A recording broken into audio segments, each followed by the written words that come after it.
The wedding invitation arrived on embossed ivory cardstock, my cousin Blake's name intertwined with his fiancée Vanessa's in elegant gold script.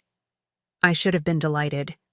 Instead, a sense of dread washed over me as I stared at the envelope that had been forwarded 3 times before reaching me. I couldn't have known then that being seated behind a massive marble column at their reception would set off a chain of events that would not only transform my career, but ultimately lead me to cancel the very resort where they plan to spend their honeymoon. I'd love to know which corner of the globe you're watching from. And if this story speaks to you, make sure to subscribe.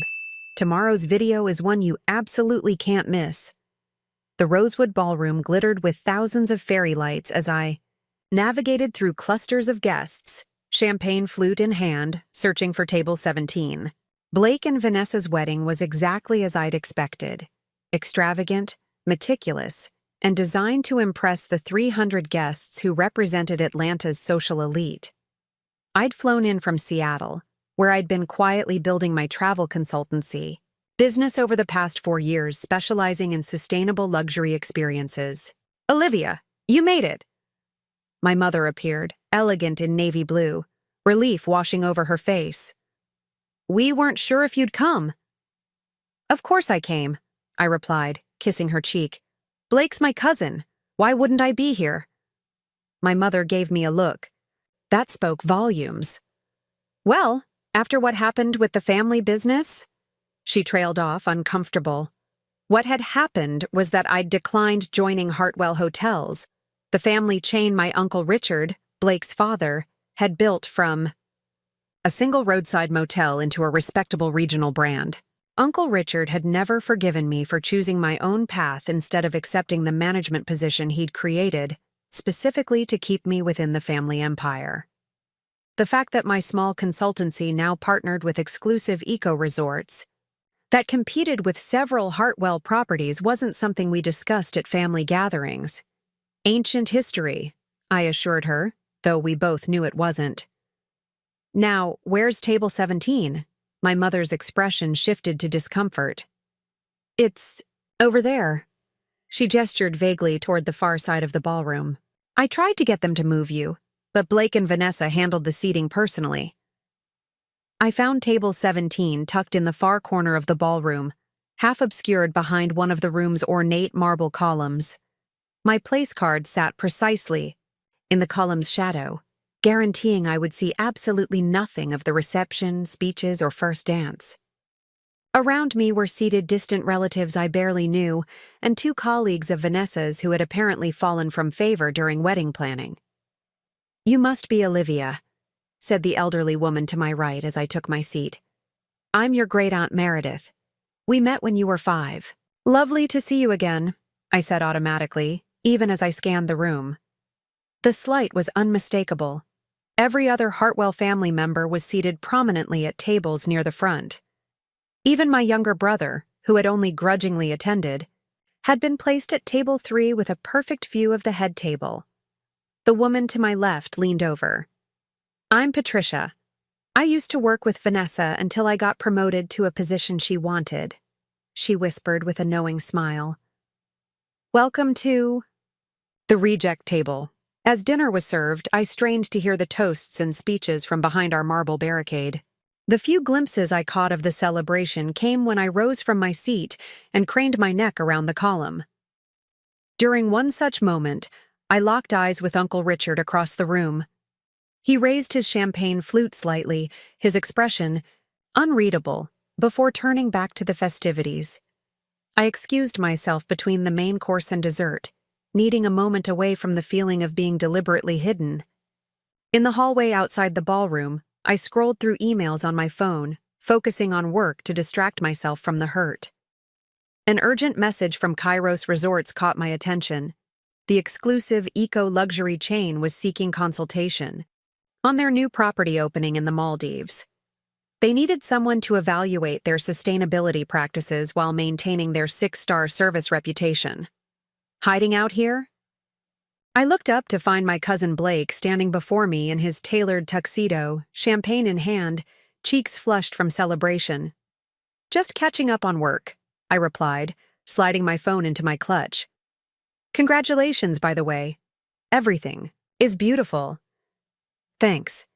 He seemed genuinely pleased to see me, which made the seating arrangement all the more confusing. I'm glad you came. Dad wasn't sure you would. Why wouldn't I? I asked carefully. You know, the tension since you turned down the job. Blake shrugged. Dad took it personally. He had big plans for you in the company. Plans he never discussed with me, I pointed out. Blake sipped his champagne. Yeah, well, that's Dad. Anyway, you've done well for yourself with your ecotourism thing, though I don't really get why anyone would pay a premium to compost on vacation. I bit back a response about Hartwell Hotel's wasteful practices. This wasn't the time or place. It's a growing market. People want luxury experiences without the environmental guilt. If you say so. His attention was already drifting back to the ballroom. Oh, by the way, I saw they put you at 17. Sorry about that. Vanessa handled the seating chart. Behind the column, I said flatly. Blake had the grace to look uncomfortable. Is it? I didn't realize. We could try to— It's fine, I interrupted. I've had a perfect view of the column's marble veining all evening. Quite educational. Look, Liv, Blake lowered his voice. I know things have been weird with Dad, but I've always stayed out of it. You made your choice, and he made his. Before I could respond, Uncle Richard appeared in the doorway. Blake, there you are. Vanessa's looking for you. It's almost time for the cake cutting. His gaze fell on me, his expression cooling. Olivia, enjoying the evening? As much as one can from behind a column, I replied. A flash of something, guilt, satisfaction, crossed his face before his business smile returned. Seating at these events is always challenging. I'm sure Vanessa did her best with the constraints. Of course, I said, matching his tone. The column and I have become quite close. Blake shifted uncomfortably between us. I should get back to Vanessa. Liv, are you coming for the cake? I wouldn't want to disappoint my column. It might miss me. As they walked away, I heard Uncle Richard murmur to Blake. Still has that attitude problem. This is why she wouldn't have worked out in the company. Too much ego, not enough loyalty. I stood frozen in the hallway, the words landing like slaps. After all these years, he still viewed my career choice as personal betrayal rather than professional independence. The rejection of a job I'd never asked for had somehow morphed into a family mythology about my character. Back at table 17, as I picked at the exquisitely crafted dessert I couldn't taste, my phone buzzed with another email from Kairos Resorts. They needed an answer soon. The consultation would begin in 2 weeks. The contract fee listed made me blink twice to confirm I'd read it correctly. Everything all right, dear? Great Aunt Meredith asked, noticing my expression. Yes, I said, a decision crystallizing as I looked at the email, then at the column blocking my view, then across the room where Uncle Richard was now laughing with Vanessa's father. Everything is perfectly clear now. Patricia leaned in again. Words of advice from one exile to another? Success is the best revenge. As the newlyweds cut their cake, a moment I witnessed only in the reflection of a distant mirror, I composed my response to Kairos Resorts, accepting their offer. What I didn't know then was that this decision would set in motion events that would put me in direct opposition to the Hartwell family in ways none of us could have anticipated. I raised my champagne in a silent toast to the column that had become my unwitting companion for the evening. To new beginnings, I whispered, as I hit send on the email that would change everything. A lot of love and effort went into bringing this story to life. If you're enjoying it, we'd be so grateful if you'd subscribe to our channel. Now, back to where we left off. The Sunday brunch following Blake and Vanessa's wedding was held at the Hartwell Grand, the flagship property of my uncle's hotel chain. As I handed my car keys to the valet, I took in the imposing limestone facade with its elegant portico, and perfectly manicured hedges. Everything about the property screamed traditional luxury and traditional waste. The sprinklers watering, the lush green lawn during a Georgia drought, the lineup of idling luxury cars, the plastic-wrapped amenities I knew awaited guests in their rooms. "Livy!" My brother Noah waved from the entrance, looking slightly hungover and rumpled business casual. "Wasn't sure you'd show after last night's column debacle." "I'm not one to skip family obligations," I replied, giving him a quick hug, even when said family shoves me behind marble architecture. Noah winced sympathetically. "That was cold.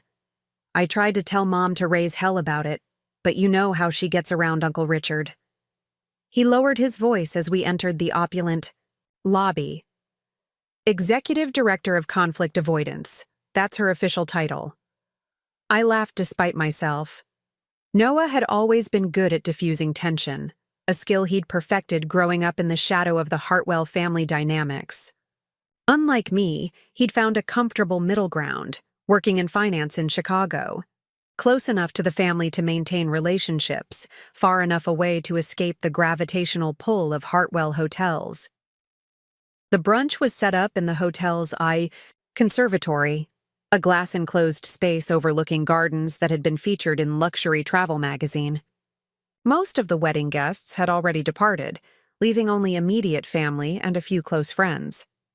Blake and Vanessa held court at the center table, accepting congratulations and discussing their upcoming honeymoon. 2 weeks at the Azurine, resort in the Maldives, Vanessa was telling my mother as we approached. Blake surprised me with the reservation. It's impossible to get in. They're booked solid for the next 18 months, but Blake pulled some strings. My steps faltered slightly at the mention of the Azurine. It was Kairos Resort's most exclusive property, the very chain that had just hired me as a consultant. "Olivia," Uncle Richard's booming voice carried across the room. "Come, sit. We saved. You a seat." He gestured to an empty chair, directly opposite him, with no columns in sight. The message was clear. Here, in his hotel, he controlled who was visible. I smiled tightly and took the offered seat. "Beautiful venue, Uncle Richard." "One of our best properties," he replied, chest puffing slightly with pride. "We're expanding the conference facilities next year. The demand is tremendous." "At the expense of the East Garden?" I asked, noting the architectural renderings displayed near the entrance. His eyes narrowed slightly. "Progress requires sacrifice. Something not everyone understands." The implied criticism hung in the air between us. 4 years ago, when I declined his job offer, we had a heated argument about the future of hospitality. I'd advocated for sustainable luxury. He'd dismissed it as a passing fad that would never generate serious revenue. "The Azurine has a 3-month waiting list even with their premium pricing," I said conversationally, turning to Blake and Vanessa. "How did you manage to secure a reservation?" Blake exchanged a quick glance with his father.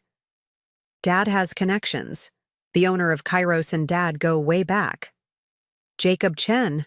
I asked, naming the founder of Kairos Resorts.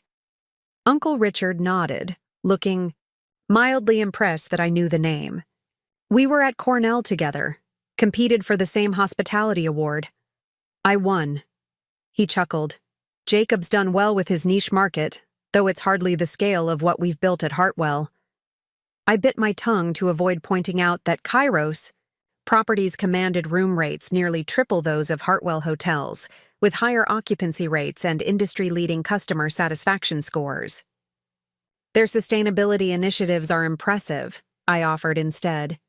"They've reduced water consumption by 60% while actually increasing guest satisfaction with their shower experience." "Ah yes, your little eco-tourism consulting," Uncle Richard said dismissively. "How is that going? Finding enough clients to keep the lights on?" "It's going quite well," I replied evenly. "In fact, I just signed a major contract yesterday." My mother perked up. "That's wonderful, dear. With whom?" I hesitated, weighing my options. Revealing my connection to Kairos now would create immediate tension. Keeping it private would only delay the inevitable. I've been engaged as a sustainability consultant for a resort group, I said, choosing my words carefully.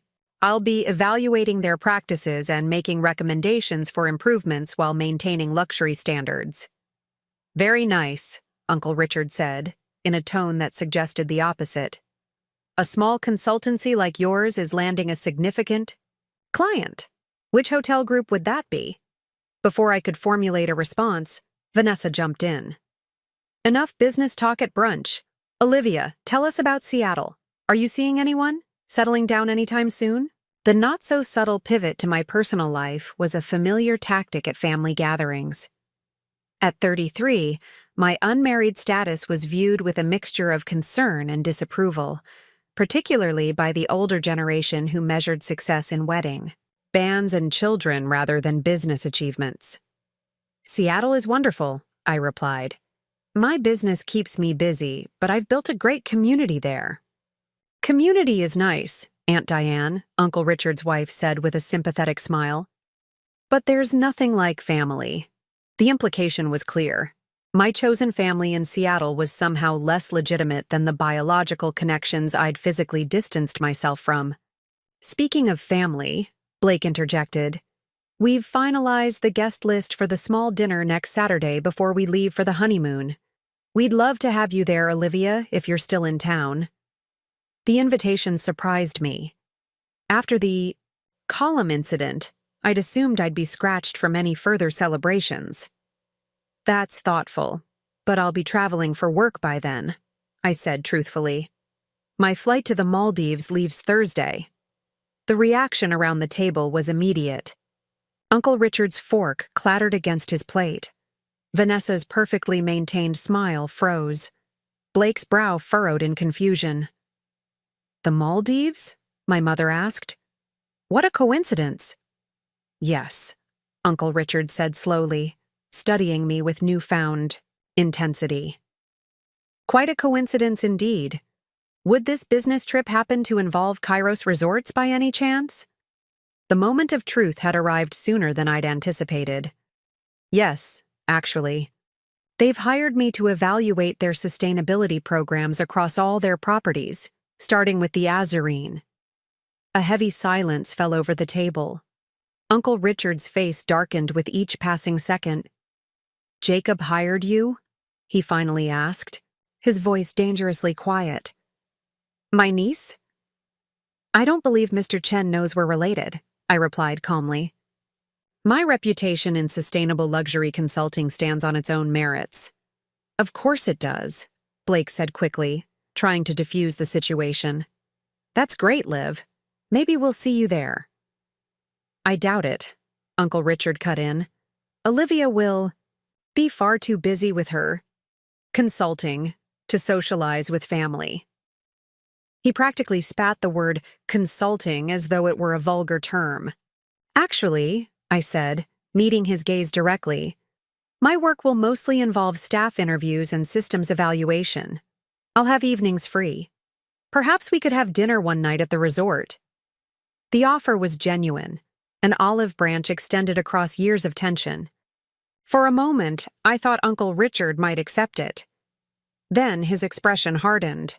Jacob Chen has always had a flair for the dramatic, he said coolly. Hiring you is clearly his idea of a joke at my expense. I wonder what the board of Hartwell hotels would think if they knew my own niece was aiding our competitor. Richard, my mother began, but he cut her off with a sharp gesture. No, Catherine. Your daughter made her choice years ago. Now she's just making it abundantly clear where her loyalties lie. With that, he stood abruptly, dropping his napkin on his half-eaten meal. If you'll excuse me, I have calls to make. As he stalked away, I became acutely aware of the stares from around the table. My mother looked distressed, Noah uncomfortable, Blake embarrassed. Vanessa, however, watched me with newfound interest, as though seeing me for the first time. Well, she said into the awkward silence, I suppose we'll be seeing more of you than expected, Olivia. What none of them realized, what I myself didn't yet fully understand, was that this coincidence was about to escalate into a confrontation that would reshape not just my relationship with the Hartwells, but the trajectory of my entire career. Monday. Morning dawned gray and drizzly in Atlanta, matching my mood as I packed my suitcase in my hotel room. I'd planned to stay until Wednesday, spending time with my mother before heading to the Maldives, but after yesterday's brunch confrontation, I was seriously considering changing my flight. My phone buzzed with a text from Noah. Damage control. Coffee? I'm downstairs in the lobby. 20 minutes later, I slid into a booth across from my brother at a cafe 2 blocks from my hotel. Noah pushed a latte toward me, already familiar with my order. So, he began. That went well, I snorted. Understatement of the year. Uncle Richard has been on the warpath since you left, Noah said, lowering his voice despite the cafe being nearly empty. 3 calls with Blake, 2 with Mom, and according to Blake, he was up half the night on the phone with business associates. All because his niece got a consulting contract? I shook my head in disbelief. His reaction is completely disproportionate. Noah stirred his coffee thoughtfully. It's not just any contract, though, is it? It's with Jacob Chen. There's history there that goes beyond business. What do you mean? You really don't know? Noah looked surprised. I thought everyone in the family knew the Jacob Chen story. I've been the family pariah for 4 years, I reminded him. I miss a lot of gossip. Noah leaned forward. It wasn't just a hospitality award they competed for at Cornell. It was a woman, Aunt Diane. I nearly choked on my coffee. What? Before she was Aunt Diane, she was Diane Lowry, hospitality management prodigy and the most sought-after graduate in their class. Both Uncle Richard and Jacob Chen were crazy about her. The competition for that industry award was really a proxy war for her attention. And Uncle Richard won both, I concluded. Exactly. But according to Mom, Jacob never quite got over it. When he founded Kairos Resorts, he poached several key executives from Hartwell's early properties. There's been bad blood for decades. I sat back, processing this new information. So Uncle Richard thinks Jacob hired me to deliberately provoke him? That's absurd. Jacob Chen probably doesn't even know we're related. Doesn't he? Noah raised an eyebrow. Your LinkedIn profile lists Hartwell as your family name. Anyone with Google could make the connection. The thought had crossed my mind during the brunch, but I'd dismissed it. Now I wasn't so sure. Even if that's true, I argued, I was hired for my expertise. My company has an exceptional track record with sustainable luxury consulting. I know that, Noah assured me. But Uncle Richard sees everything through the lens of loyalty and betrayal. And in his mind, you've just aligned yourself with his oldest enemy. I sipped my coffee, frustrated. This is ridiculous. I'm a professional. Doing my job. It has nothing to do with family politics. Doesn't it, though? Noah's voice was gentle. You could have chosen any sector for your consultancy, yet you picked luxury eco-resorts, the exact opposite of everything Hartwell Hotels stands for. That's not coincidental. His observation struck uncomfortably close to home. I had indeed been drawn to sustainable luxury as a rejection of Hartwell's waste-heavy business model. But my career wasn't about spite. It was about creating a hospitality industry I could believe in. My consulting work isn't about Uncle Richard, I insisted. It's about building a better future for the industry. I believe you, Noah said. But perception is reality in the Hartwell universe. And right now, the perception is that you're Jacob Chen's newest weapon in a decades-old grudge. Match. My phone buzzed with an incoming email. I glanced down to see a message from Kairos Resorts with the subject line, Updated itinerary, consultant visit.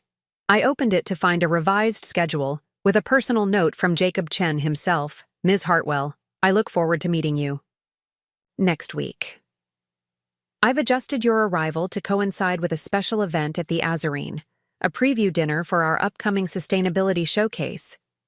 I believe your unique perspective will be valuable, particularly given your family background in traditional hospitality. Your uncle and I have different visions of luxury, and I'm eager to hear your thoughts on bridging these perspectives. Noah watched my expression change as I read. What is it? I wordlessly handed him my phone. He read quickly, his eyes widening. Well, he said finally, that answers that question. Jacob Chen absolutely knows who you are. A cold knot formed in my stomach. I'm being used as a pawn in their rivalry. Maybe, Noah conceded, returning my phone. Or maybe Jacob genuinely values your expertise and sees your family connection as an added bonus. The question is, what are you going to do about it? Before I could answer, my phone rang. A Seattle number I recognized as my assistant Morgan's. Sorry, I need to take this, I told Noah, accepting the call.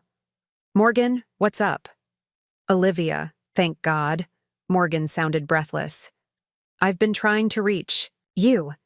We have a situation. What kind of situation? Someone's been calling our major clients, telling them that Hartwell Sustainable Consulting is facing a conflict of interest investigation and may be sharing proprietary information with competitors.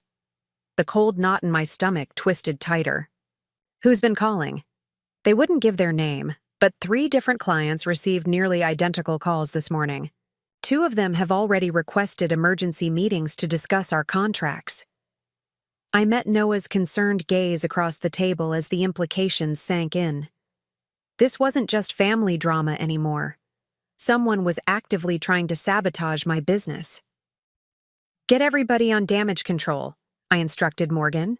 Call every client personally, explain that these claims are completely false, and offer to provide our conflict of interest policies. Set up those emergency meetings for me to handle remotely. And contact our lawyer. We need to know our options. If this continues. After ending the call, I relayed the situation to Noah, whose expression had darkened considerably. You think Uncle Richard is behind this? He stated rather than asked. Who else would it be? The timing is too perfect. I ran a hand through my hair, anger replacing shock. He's actually trying to destroy my business because I took a contract he doesn't like. Noah was silent for a moment, his loyalty visibly torn. This crosses a line, he finally said. Even for him. I need to confront him, I decided, gathering my things.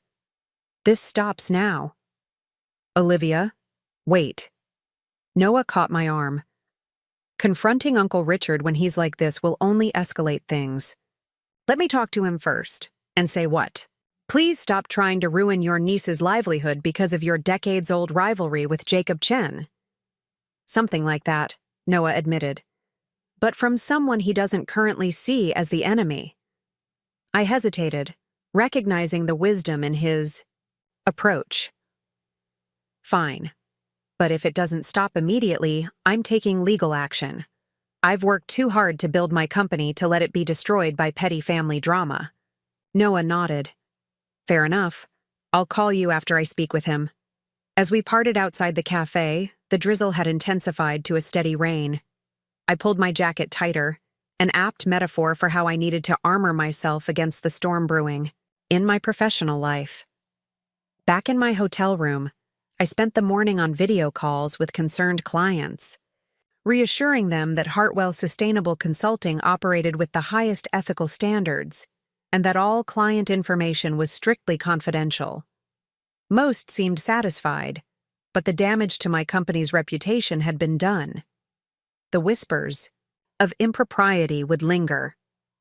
By early afternoon, I still hadn't heard from Noah. Restless and frustrated, I decided to change my approach.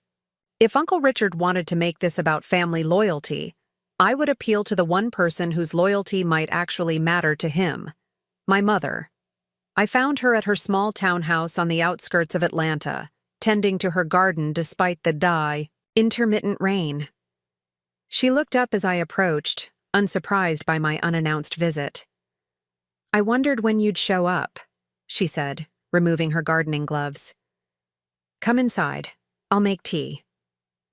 The interior of my mother's home was a stark contrast to the Hartwell aesthetic, warm, cluttered with books and art, prioritizing comfort over impression. It had always been a refuge from the sleek perfection demanded by the Hartwell name. "Richard called," she said as she set the kettle to boil. "He's very upset. He's calling my clients and trying to destroy my business," I countered. "I think I have more right to be upset." My mother sighed, the weight of decades of family mediation evident in her posture. "He shouldn't have done that. I told him as much. And he feels betrayed, Olivia. You have to understand what Jacob Chen represents to him." "I know about Aunt Diane," I said. "Noah told me." My mother's eyebrows rose slightly. "Noah told you part of the story." "There's more." She poured hot water over tea bags, the familiar ritual buying her time to organize her thoughts. "Jacob and Richard were once friends, best friends. They were going to start a hotel chain together after graduation. They had plans, investors, lined up, even a name. What happened? The hospitality award came with seed funding, significant funding. Richard won, but proposed they still partner as planned. Then Diane chose Richard, and suddenly Jacob wanted to go his own way. He took their joint business plan, much of which Richard had developed, and started a competing concept with different investors. "So this is about intellectual property, not just a woman?" I asked, taking the steaming mug she offered. "It's about betrayal," she corrected gently. Jacob took their shared vision and built it without Richard. The sustainable luxury concept that Kairos is known for? That was originally Richard's idea. I nearly dropped my tea. "What? But Hartwell Hotels is the opposite of sustainable." My mother nodded sadly. After Jacob left, Richard deliberately went in the opposite direction. Traditional luxury, bigger properties, more amenities. He was determined to outsucceed Jacob on a different path. The revelation shifted my understanding of both men. So when I started a sustainable luxury consultancy, it felt like another betrayal, my mother confirmed. Family choosing Jacob's path over his. I absorbed this new context, seeing my uncle's actions in a different light. Not justified, but at least comprehensible. "Mom, I had no idea about any of this when I chose my career path. But even knowing it now, it doesn't excuse what he's doing to my business." "No, it doesn't," she agreed, surprising me with her directness. "Richard is wrong to attack your livelihood. But understanding why he's doing it might help you find a way to resolve this that doesn't destroy what's left of your relationship with him." I stared into my tea, torn between empathy for my uncle's old wounds and anger at his current actions. One thing was becoming increasingly clear. The conflict between Kairos Resorts and Hartwell Hotels wasn't just business. It was deeply personal. And now, whether I liked it or not, I was caught in the middle of a decades-old vendetta that threatened everything I'd worked for. "I can't back out of my contract with Kairos," I said finally. "It would be unprofessional and could ruin my reputation in the industry." "I wouldn't ask you to," my mother replied. "But perhaps there's a way forward that acknowledges both your professional obligations and your family connections." As rain pattered against the windows, I wondered what such a path might look like, and whether Uncle Richard would even allow it to exist.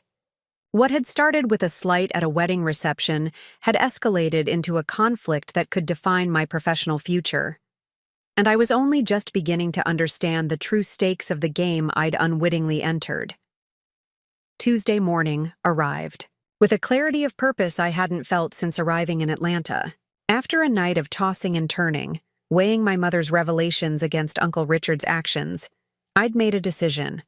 I would proceed with the Kairos contract, but on my own terms, not as a pawn in Jacob Chen's vendetta. My phone chimed. With a text from Noah, "Spoke with Uncle Richard. Didn't go well. Can we meet?" We arranged to meet at a quiet cafe near my hotel. When I arrived, Noah was already there, looking tired and frustrated. "That bad?" I asked, sliding into the seat across from him. "Worse," Noah admitted.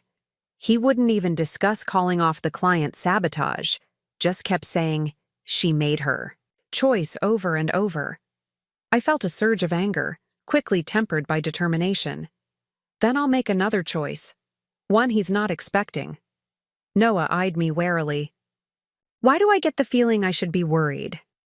"Because you know me well," I replied, pulling out my laptop.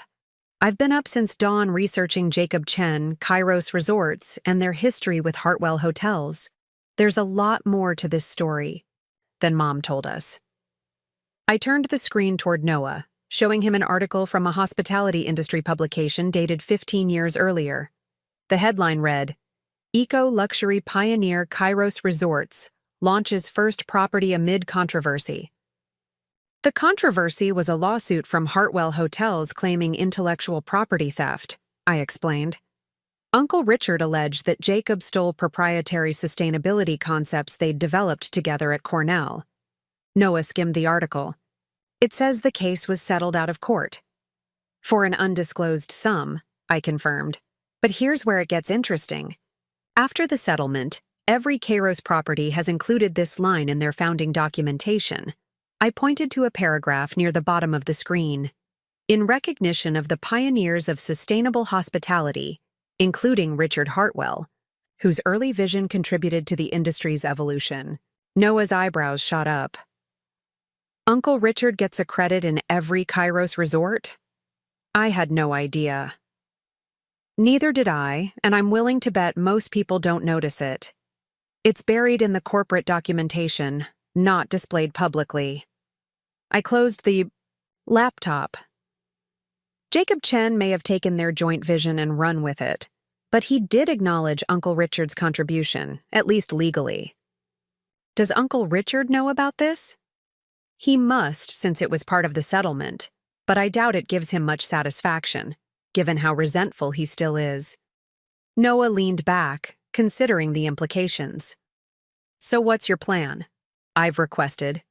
"A call with Jacob Chen before I leave for the Maldives. I want to understand exactly what he expects from me and make it clear that I won't be used as leverage in his feud with my uncle." "You think he'll be honest about his intentions?" "Probably not entirely," I admitted. "But I'll learn more from the conversation than I know now, and in the meantime, I need to address the damage Uncle Richard is doing to my business." As if on cue, my phone rang. Morgan again. "2 more clients received calls," she reported after I answered. "And one of our biggest accounts is putting our contract on hold pending an internal review. Olivia, we're looking at potentially losing 30% of our annual revenue if this continues." My stomach clenched. The business I'd built from nothing was being systematically dismantled, all because of a family grudge I'd unwittingly stepped into. "I'm handling it," I assured her, with more confidence than I felt. "Tell the team to stay focused on delivering for the clients who aren't wavering. I'll be back in Seattle tomorrow to manage the crisis in person." After ending the call, I looked at Noah, who had clearly overheard enough to understand the situation. "This is getting out of hand," he said quietly. "What are you going to do?" "I'm going to see Uncle Richard," I decided. "Today. Face to face." Noah shook his head. "He won't. Listen, he's convinced you've betrayed the family." "Maybe. But I need to try before I take more drastic measures." "Like what?" I didn't answer directly. "I'll let you know after I speak with him." An hour later, I stood in the lobby of Hartwell Hotels, corporate headquarters, a gleaming glass tower in downtown Atlanta. I hadn't called ahead, knowing Uncle Richard would refuse to see me. Instead, I'd texted his executive assistant, Marlene, who had always been fond of me during my summer internships at the company. "Olivia." Marlene's face registered surprise as she emerged from the elevator. "I wasn't sure it was really you texting. Richard is in meetings all afternoon." "Is he really? Or is that what he told you to say if I showed up?" I asked knowingly. Marlene's expression softened. "He's actually in a budget review until 4. But he was quite clear about not being disturbed. Especially by family. Marlene, he's actively trying to destroy my business. I wouldn't be here if it wasn't serious. She hesitated, loyalty to her boss warring with her personal ethics. I can't get you into his office, she said finally. But he always takes a coffee. Break at 3 in the executive lounge at 17. That's all I can tell you. I squeezed her hand gratefully. Thank you. At precisely 3 o'clock, I stepped off the elevator on the 17th floor. The executive lounge was an exclusive retreat for the company's top leadership, a space I'd rarely been invited to enter even during my internships. I spotted Uncle Richard immediately, standing alone by the floor-to-ceiling windows, coffee in hand, gazing out at the Atlanta skyline. For a moment, I simply observed him. At 62, Richard Hartwell was still an imposing figure. Tall, silver-haired, impeccably dressed in a tailored suit that projected authority and success. He'd built Hartwell Hotels from that single roadside motel into a chain with 37 properties across the southeastern United States. Whatever his flaws, his business acumen was undeniable. He sensed my presence before I spoke, his reflection in the glass stiffening as he recognized me. I told Marlene no visitors, he said without turning. She followed your instructions, I replied, walking toward him. This is my doing, not hers. He turned slowly, his expression carefully neutral.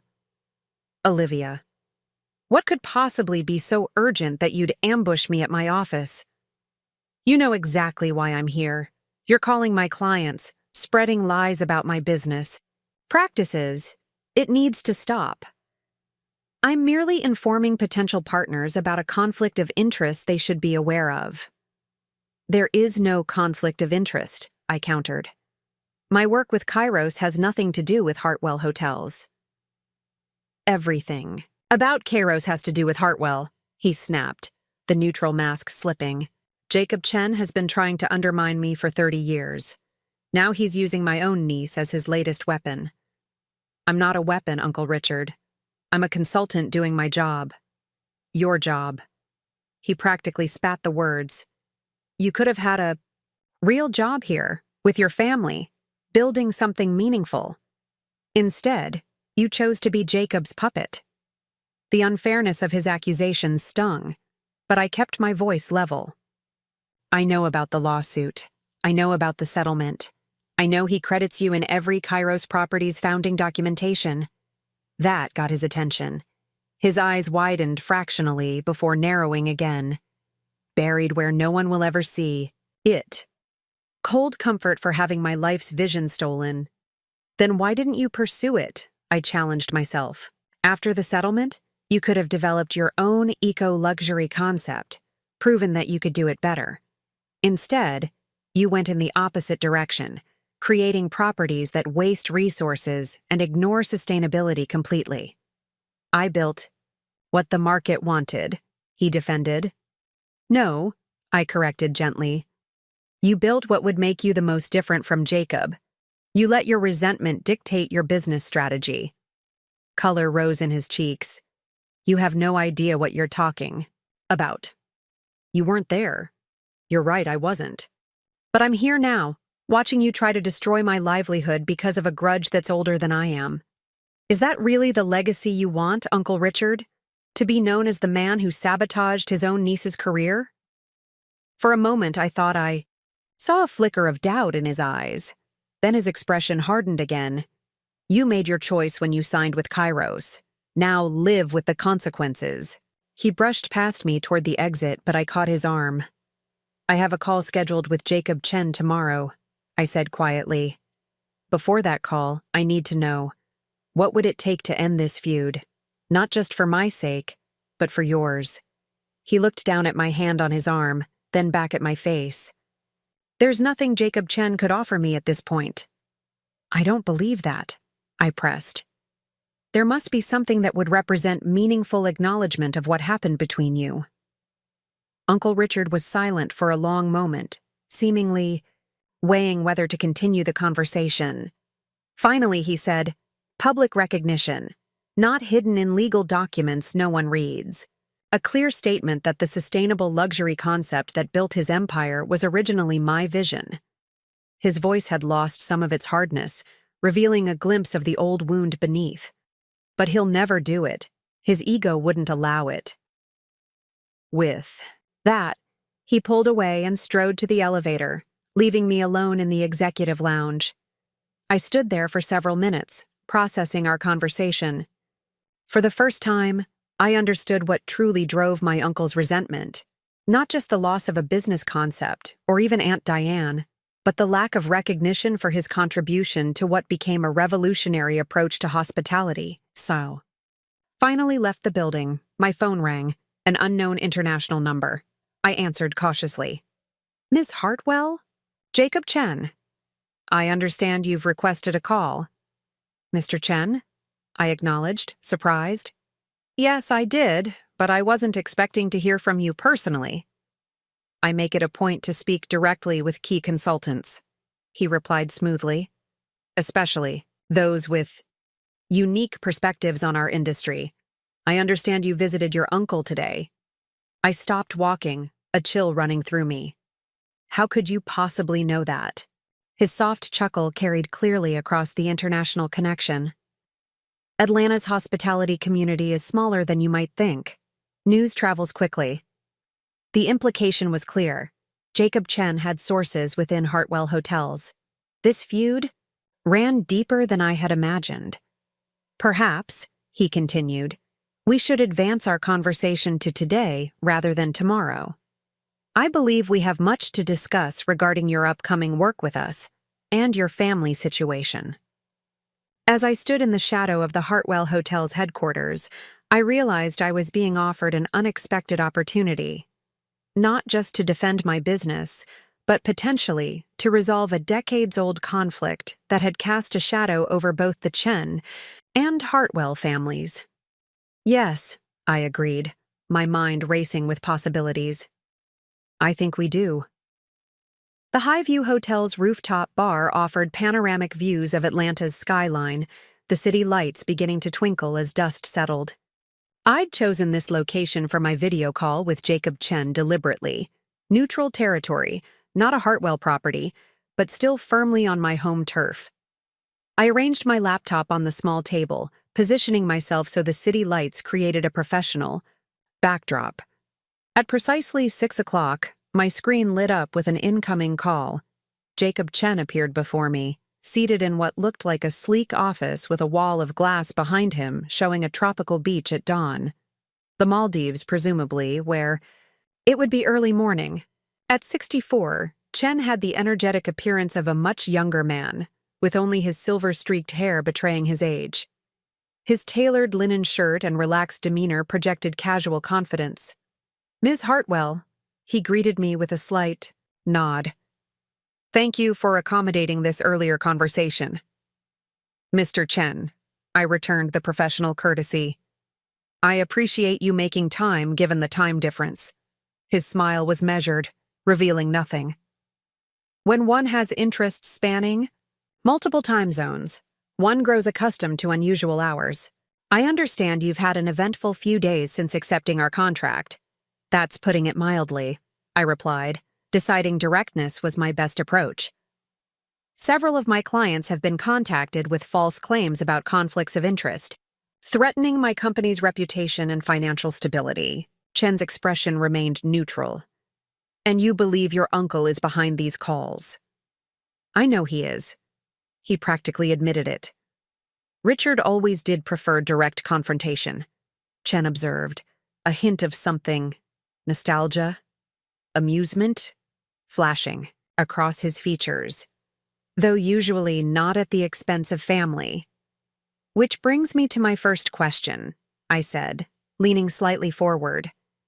Did you hire me because of my expertise in sustainable luxury consulting, or because of my relationship to Richard Hartwell?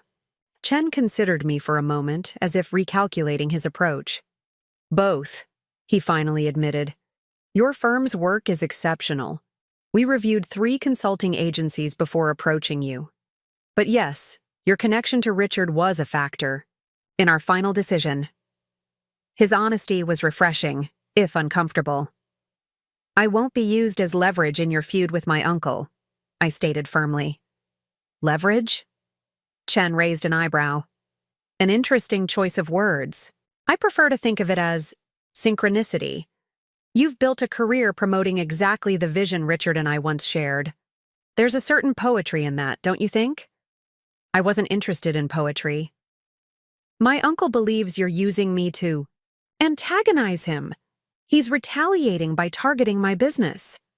And yet you haven't withdrawn from our contract, Chen observed. Why is that, Ms. Hartwell? You could easily cite this family conflict as a reason to step away. It was a perceptive question, one I'd asked myself repeatedly over the past 2 days. Because I believe in the work, I answered honestly. Kairos Resorts represents the gold standard in sustainable luxury. Exactly the approach I've been advocating. Throughout my career, I won't pass up the opportunity to contribute to that, even if it complicates my family relationships. Chen nodded slowly, seeming pleased with my response. Your commitment to your principles is admirable. It reminds me of Richard, actually, the Richard I knew at Cornell, before competition and resentment changed him. He says the sustainable luxury concept was originally his idea, I ventured, watching Chen's reaction carefully. If I expected denial or anger, I was disappointed. Chen merely shrugged. We both contributed to the vision. Richard had brilliant insights about integrating sustainability without sacrificing luxury. I had the practical experience to implement and scale those insights. He paused, his expression growing more serious. But yes, many of the core concepts Kairos was built on emerged from our late-night conversations in university. I've never denied that. Except publicly, I pointed out. The settlement included acknowledgement in all our corporate documentation. Buried where no one sees it, I interrupted, echoing Uncle Richard's words. He wants public recognition. A clear statement that the sustainable luxury concept Kairos is built on was originally his vision. Chen's eyes narrowed slightly. Did Richard send you to negotiate on his behalf? No, I replied firmly. I'm here on my own behalf. My business is being damaged by this feud, and I need it to stop. I'm simply telling you what might make that possible. And you believe that public recognition would satisfy Richard after all these years? Chen sounded skeptical. I don't know, I admitted. But it would be a start. Chen was silent for a moment, seemingly lost in thought. When he spoke again, his tone had shifted, becoming more reflective. You know, we were going to call it Harmony Hotels, our joint venture. The name represented our vision: hospitality in harmony with nature, luxury in harmony with responsibility. He smiled faintly. Richard came up with that. He had a gift for distilling complex concepts into compelling language. The glimpse into their shared past was unexpected. What happened? I asked, genuinely curious. Beyond the competition and my aunt, I mean. Mom says you were best friends. A shadow crossed Chen's face. We were. The hospitality award was substantial. Enough to launch our venture immediately, rather than seeking outside funding. When I lost, I congratulated Richard sincerely. We agreed to proceed with our partnership as planned. He sighed. Then Diane chose Richard, and suddenly everything changed. He became protective, suspicious. He began questioning my commitment, suggesting I might be using him for his ideas. Were you? I asked bluntly. Chen's laugh held no humor. No, but Richard's suspicion created a self-fulfilling prophecy.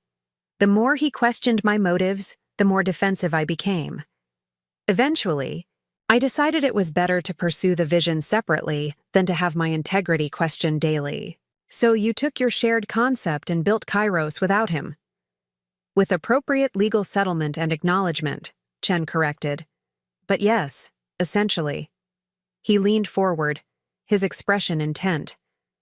What few people know including Richard, is that I offered him a partnership again 5 years later, after the success of our first property proved the concept viable. He refused without even considering it. This new information shifted my understanding once again. The narrative wasn't as simple as theft and betrayal. It was a complex history of mutual hurt, pride, and missed opportunities for reconciliation. "Mr. Chen," I said carefully, "why are you telling me all this? What do you want from me beyond my consulting expertise?" "Perspective," he replied simply. "I hired you because your work is excellent, but also because I hoped you might provide fresh insight into this decades-old impasse. Richard and I are both stubborn men who've allowed pride to calcify what was once a meaningful friendship." He paused. "I'm not getting any younger, Ms. Hartwell. Neither is Richard. Perhaps it's time to consider what legacy we want to leave beyond successful hotel chains." His candor surprised me, suggesting a genuine desire for resolution rather than simply scoring points against an old rival. But one crucial question remained unanswered. "And my cousin's honeymoon at the Azarine? Was that part of your perspective gathering?" Chen's expression revealed nothing. Blake Hartwell's reservation came through normal channels. I became aware of it only after it was confirmed. I wasn't entirely convinced. "It's quite a coincidence. The hospitality world is full of coincidences," Chen replied smoothly. "But I understand your skepticism. What matters now is how we proceed." "I have a proposal," I said, having used the previous day to develop a potential solution, one that might benefit all parties involved. Chen gestured for me to continue, his interest evident. "Kairos is preparing to launch a major sustainability showcase at the Azarine," I began. "What if that showcase included a feature on the history of sustainable luxury, including proper credit to my uncle for his early contributions to the concept?" "You're suggesting we use the showcase to provide the public acknowledgement Richard wants," Chen summarized. "Exactly. It's an opportunity to recognize the past while demonstrating how Kairos has evolved the concept. You'd be acknowledging history while showcasing your leadership in the present." Chen considered the idea, tapping his fingers thoughtfully on his desk. "And you believe Richard would accept this gesture?" "I don't know," I admitted. "But it would be a genuine olive branch, one that serves Kairos's interests as well by adding historical depth to your sustainability narrative." "And what about the honeymoon reservation?" Chen asked. "Blake Hartwell and his new wife are scheduled to arrive 3 days after you." I hesitated, the final piece of my proposal more delicate. "I think we should cancel it." Chen's eyebrows shot up. "Cancel a confirmed reservation? That goes against everything the Azarine stands for." "Not cancel outright," I clarified. "Upgrade them to an even more exclusive Kairos property, perhaps the new villa collection on your private island. Position it as a special courtesy to the Hartwell family in recognition of their contribution to sustainable luxury hospitality."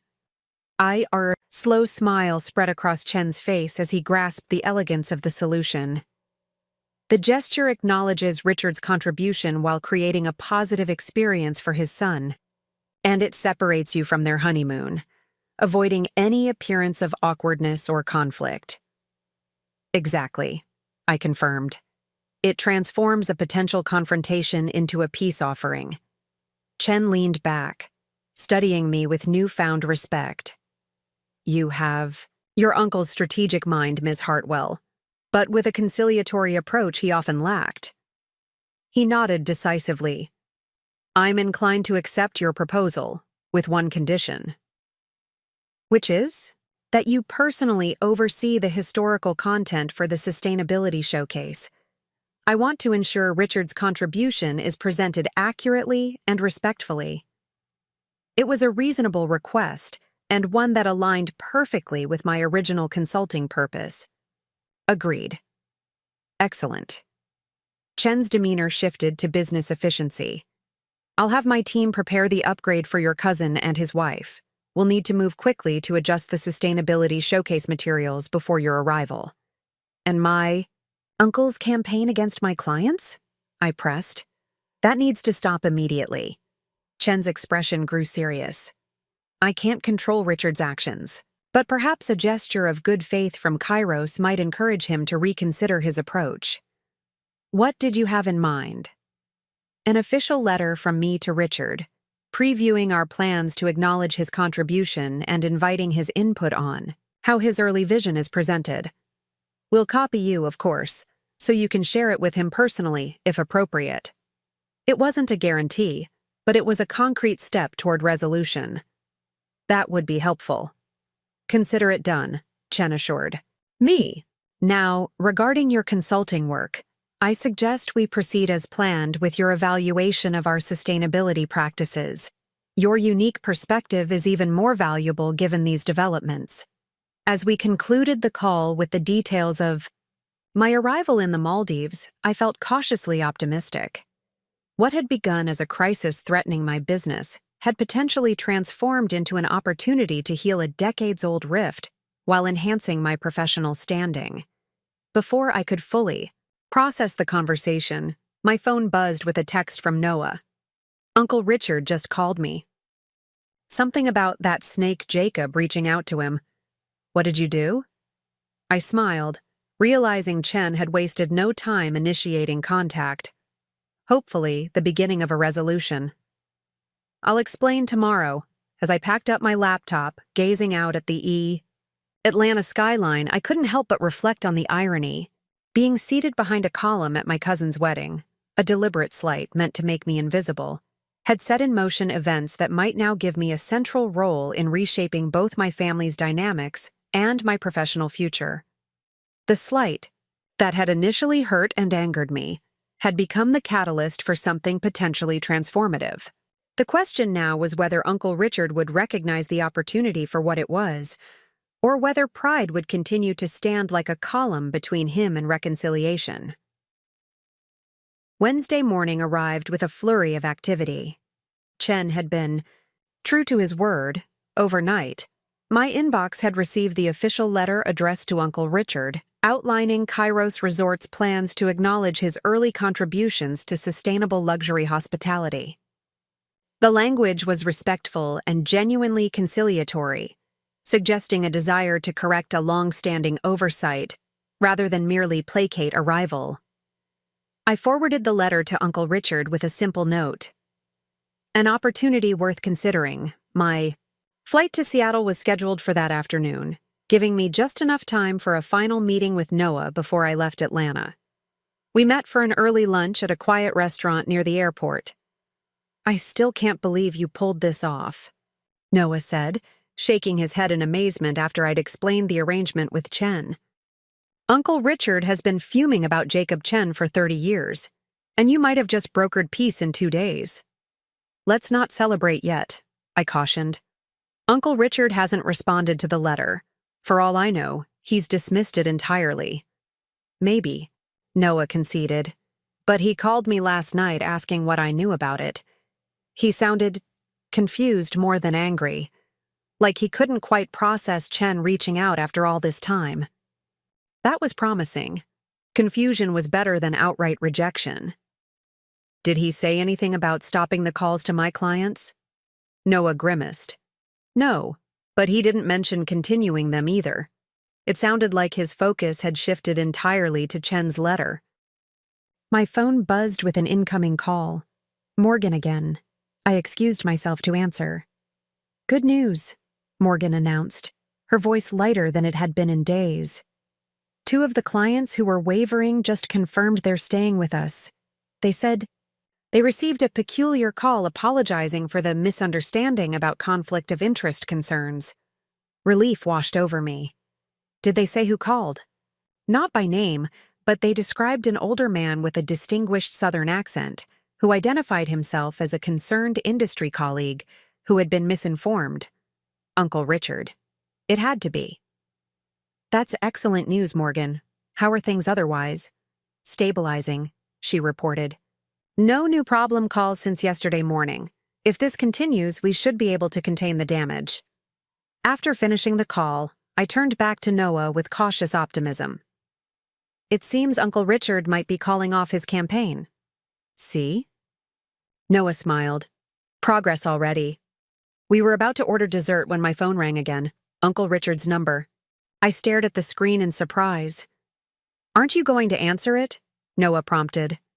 I took a deep breath and accepted the call. Hello, Uncle Richard. Olivia. His voice was calm, betraying no emotion. I received Chen's letter. Yes, I thought. You might have. A pause. You orchestrated this. It wasn't a question, but I answered anyway. I facilitated a conversation that was long overdue. Another pause. Longer this time. I'm at the Piedmont Club. I'd like to speak with you before you leave town. The Piedmont Club was one of Atlanta's oldest and most exclusive establishments, a place where the city's business elite conducted their most sensitive negotiations.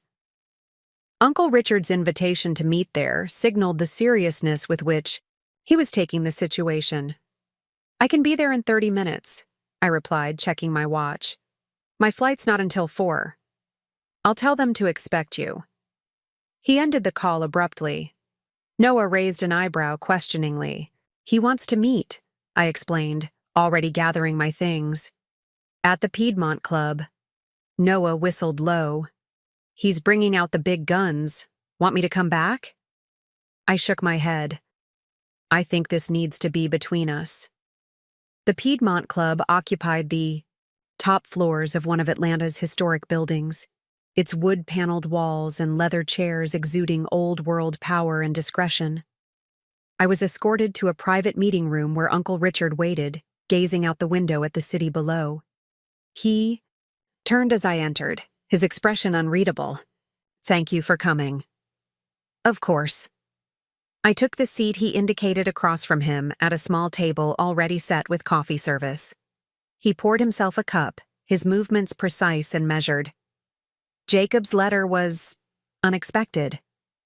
He seems genuine in his desire to acknowledge your contribution, I offered.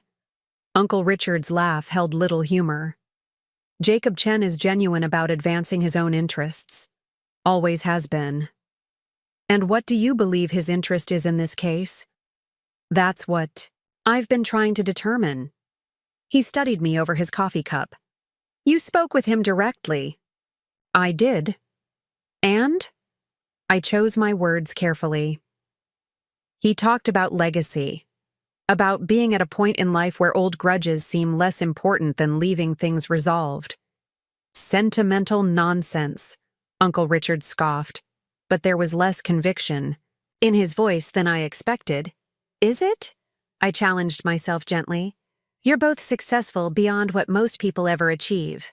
Your hotel chains are established, respected institutions. What's left to prove? He didn't answer immediately, his gaze drifting back to the window.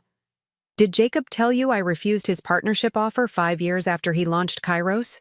He mentioned it, yes. Did he tell you why? No.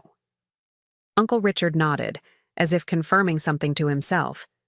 I refused because he offered me exactly 25% ownership, the same percentage I'd offered him from my award money before.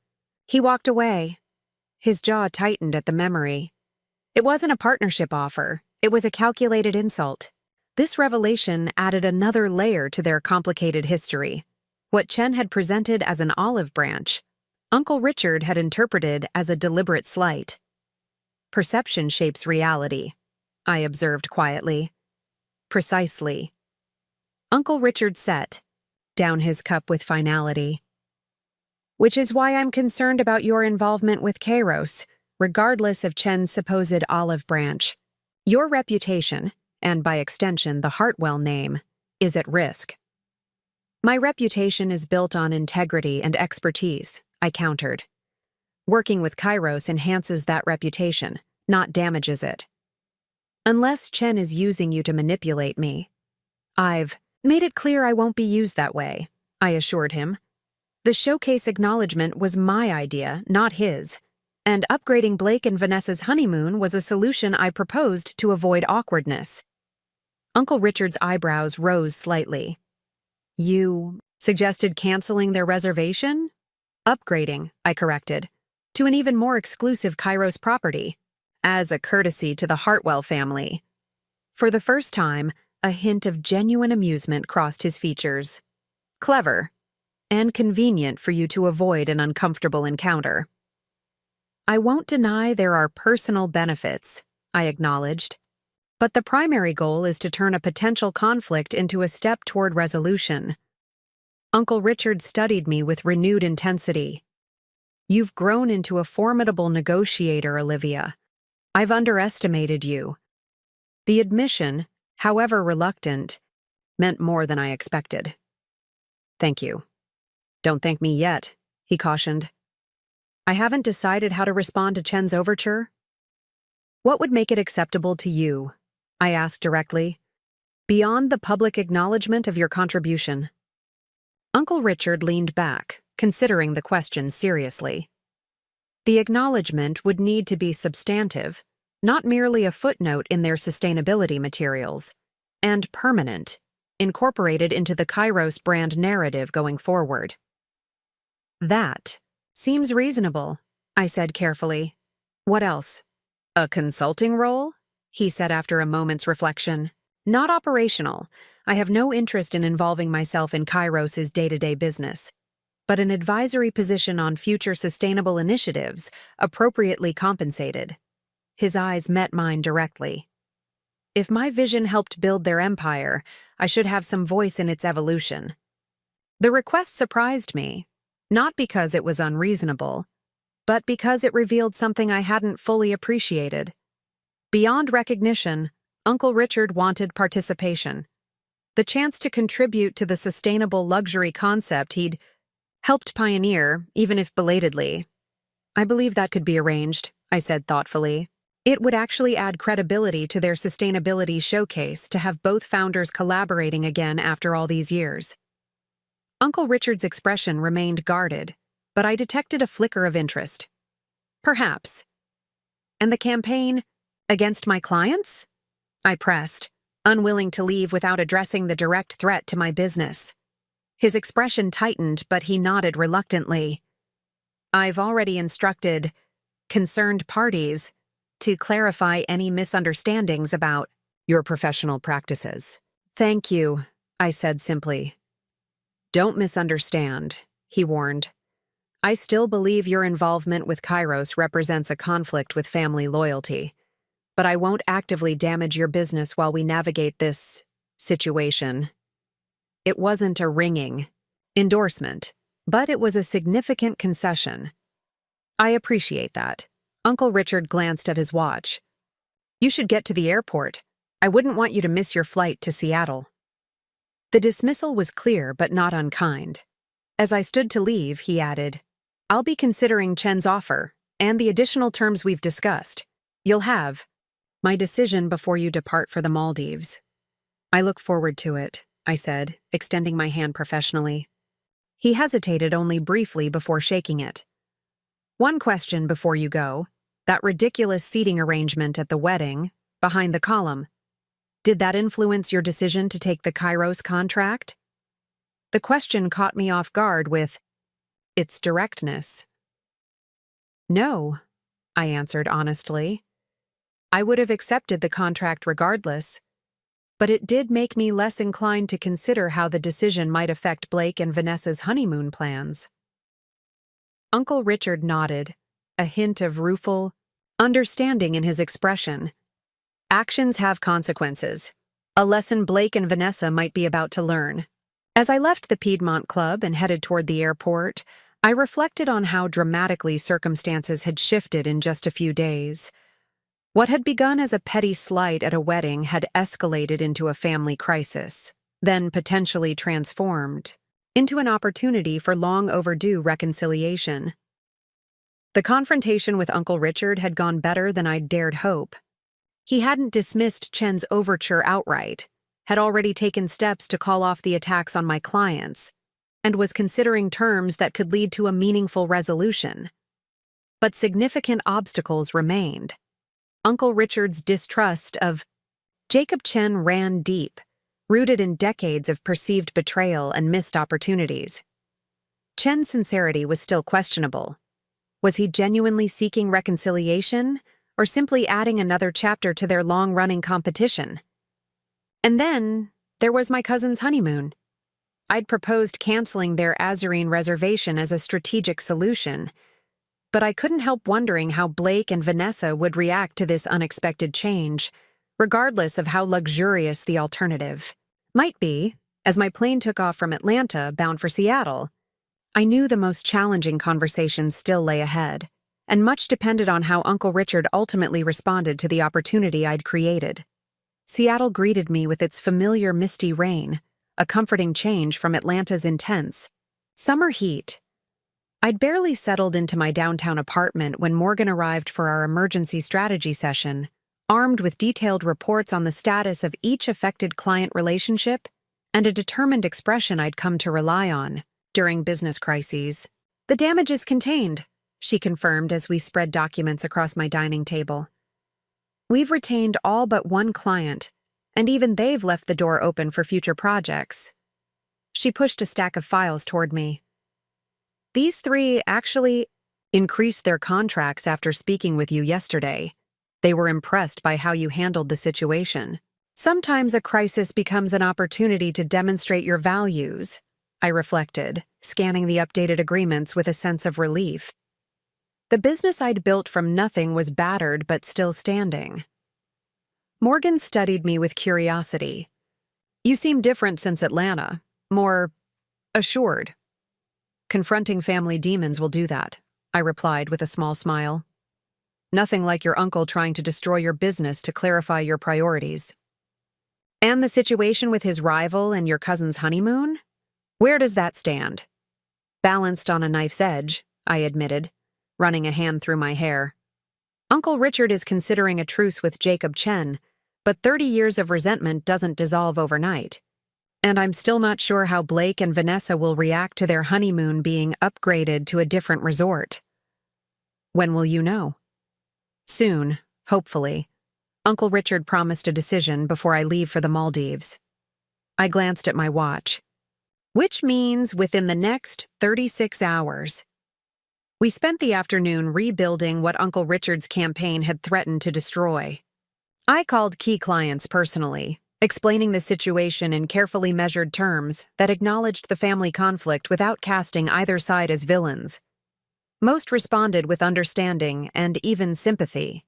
Many of them had their own complicated family business dynamics. "This whole situation reminds me of my father-in-law trying to sabotage our opening night," one client confided. "Family can be your greatest strength or your worst nightmare in business." By evening, I felt reasonably confident that Hartwell Sustainable Consulting would not only survive this crisis, but potentially emerge stronger. The clients who stayed were now more deeply connected through shared vulnerability and transparency. As Morgan departed with our revised client retention strategy, my phone chimed with an email alert from Chen's assistant. "Ms. Hartwell, please find attached the revised itinerary for your Maldives consultation, including the sustainability showcase preparations. Mr. Chen has instructed me to inform you that all arrangements for the Hartwell family upgrade have been prepared, pending final confirmation." The Azarine's Diamond Over Water Villa, originally reserved for Mr. and Mrs. Blake Hartwell, has been placed on hold for reassignment, and the Serenity Island private villa has been prepared as an alternative. We await your guidance on when and how to communicate this change to the guests. The email confirmed Chen was proceeding with our arrangement, but placed the responsibility for notifying Blake and Vanessa squarely on my shoulders. It was a reasonable delegation. They were my family, after all, but not a conversation I was looking forward to. I was contemplating how to approach this delicate communication when my phone rang. Blake's number. My stomach tightened as I answered. "Olivia." My cousin greeted me, his tone uncharacteristically serious. "We need to talk." "I was actually planning to call you," I replied, wondering how much he already knew. "Dad told me you've been meeting with Jacob Chen." No preamble, straight to the point. "He said you're working with Kairos now." "That's correct." "I've been hired as a sustainability consultant." A heavy pause. "And you knew we're honeymooning at the Azarine?" I found out at the post-wedding brunch, I confirmed, after I'd already accepted the contract. Dad says you're trying to have our reservation canceled. Blake's voice had an edge I rarely heard from my typically laid-back cousin. Not canceled, I corrected carefully. Upgraded. To Kairos's most exclusive property, their private island villa. It's a courtesy to the Hartwell family, in recognition of your father's contribution to sustainable luxury hospitality. So I've been told, Blake said, skepticism evident. What I can't figure out is why this is happening now, right after our wedding. Dad and Jacob Chen have been feuding since before we were born. Suddenly, you take a job with Kairos and everything changes? I chose my words carefully. Sometimes it takes a new perspective to break old patterns. Both your father and Jacob Chen have accomplished everything they set out to achieve professionally. Perhaps they're finally ready to acknowledge their shared history. Or perhaps you saw an opportunity to make a point after Vanessa seated you behind that column, Blake said bluntly. The directness of his accusation caught me off guard. Blake, the column was unfortunate, but it didn't drive my professional decisions. Really? His tone sharpened. Because from where I'm standing, it looks like you took a job with Dad's biggest rival right after my wedding, and now you're messing with our honeymoon plans. Vanessa is upset, Olivia. She spent months researching the Azarine specifically. Felt a twinge of guilt I hadn't anticipated. In my focus on the larger conflict between Uncle Richard and Jacob Chen, I hadn't fully considered how personally Blake and Vanessa would take the change, regardless of how luxurious the alternative might be.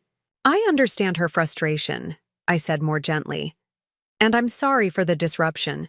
But my working relationship with Kairos creates an unavoidable complication. Would you and Vanessa truly be comfortable honeymooning at a resort where I'm simultaneously conducting a professional evaluation? Blake was silent for a moment, considering. I don't know, he finally admitted. But we should have been consulted before decisions were made about our honeymoon. You're right, I acknowledged. That was an oversight on my part, and I apologize. What would you prefer to do? If you and Vanessa have your hearts set on the Azarine specifically, I'm sure we can work around my consultation schedule to minimize any awkwardness. Another pause, longer this time. Let me talk to Vanessa. We need to discuss it privately. Of course, take whatever time you need. As we ended the call, I felt a mixture of regret and frustration. In my attempt to solve the larger conflict between Uncle Richard and Jacob Chen, I'd steamrolled over Blake and Vanessa's preferences. The irony wasn't lost on me. In trying to correct one slight, I'd inadvertently committed another. I was still dwelling on this when my laptop chimed with an incoming video call, Jacob Chen again. Ms. Hartwell, he greeted me, the Maldivian sunrise now fully visible through the windows behind him. I trust you've returned safely to Seattle. Yes, thank you. I just had an enlightening conversation with my cousin about the honeymoon arrangements. Chen's expression revealed nothing. I gather he was not entirely pleased with our proposed solution. That's putting it mildly.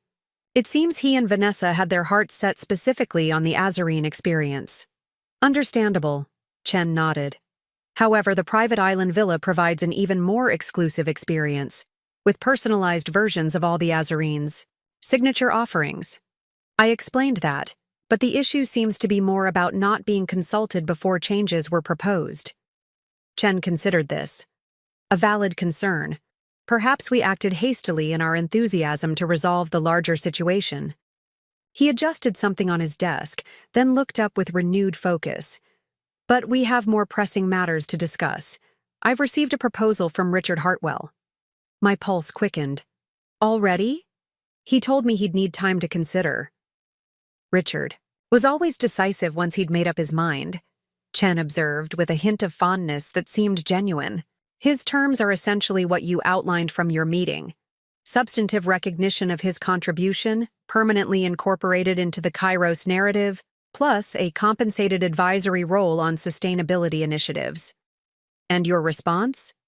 I'm inclined to accept, with minor modifications to the advisory structure. Chen's expression was carefully neutral, but I detected an underlying satisfaction. After 30 years of estrangement, it would be appropriate to have Richard's insight contributing to Kairos's future sustainability innovations. Despite his measured tone, I sensed genuine emotion behind Chen's words, perhaps regret for opportunities lost or nostalgia for their former friendship. After discussing the remaining details of our arrangement, I raised the critical question. What about Blake and Vanessa's honeymoon? Given their attachment to the Azarine specifically, how do you suggest we proceed? Chen considered for a moment. What if we offered them a split stay? 3 nights at the Azarine for the specific experiences Vanessa was looking forward to, then transfer to the private island for the remainder of their stay? They'd get both experiences, and we'd have a window at the Azarine where we could conduct the more visible aspects of your consultation without concern for awkward encounters.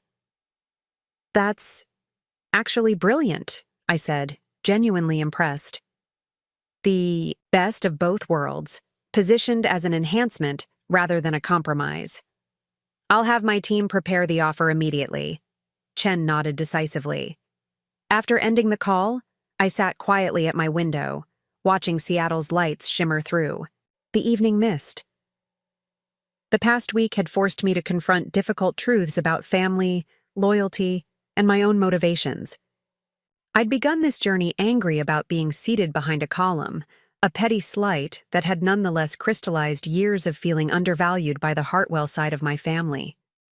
But somewhere along the way, my focus had shifted from righteous indignation to something more constructive, using my unique position to heal a decades-old wound that had affected not just Uncle Richard and Jacob Chen, but rippled through both families for generations.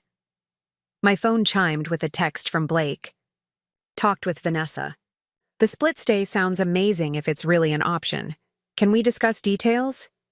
Chen's team had already reached out to them with the new arrangement. I replied immediately. Absolutely. It's a genuine upgrade, not a consolation prize. Call tomorrow? His response came quickly. Perfect. And Liv? Thanks for finding a solution that works for everyone. Dad mentioned you've been instrumental in some kind of truce with Chen too. That small acknowledgement from Blake. Recognition that I was working toward resolution rather than revenge meant more than I expected. As I prepared for bed, my laptop chimed with one final email. From Uncle Richard, copying both Jacob Chen and me. Jacob, I've reviewed the terms of your proposal and find them acceptable with the minor adjustments we've discussed. The acknowledgement of my early contributions to sustainable luxury hospitality will correct a long-standing historical oversight, while the advisory role offers an appropriate platform for ongoing collaboration. Regarding the arrangements for Blake and Vanessa's honeymoon, the split stay between the Azarine and the private island villa seems an elegant solution that honors their preferences while accommodating the professional consultation schedule. I believe we have the opportunity to demonstrate that even decades old, disagreements can ultimately give way to mutual respect and recognition. Perhaps there's wisdom in not allowing pride to overshadow the legacy we might yet create together. Richard Hartwell, in that moment, I made my own final decision.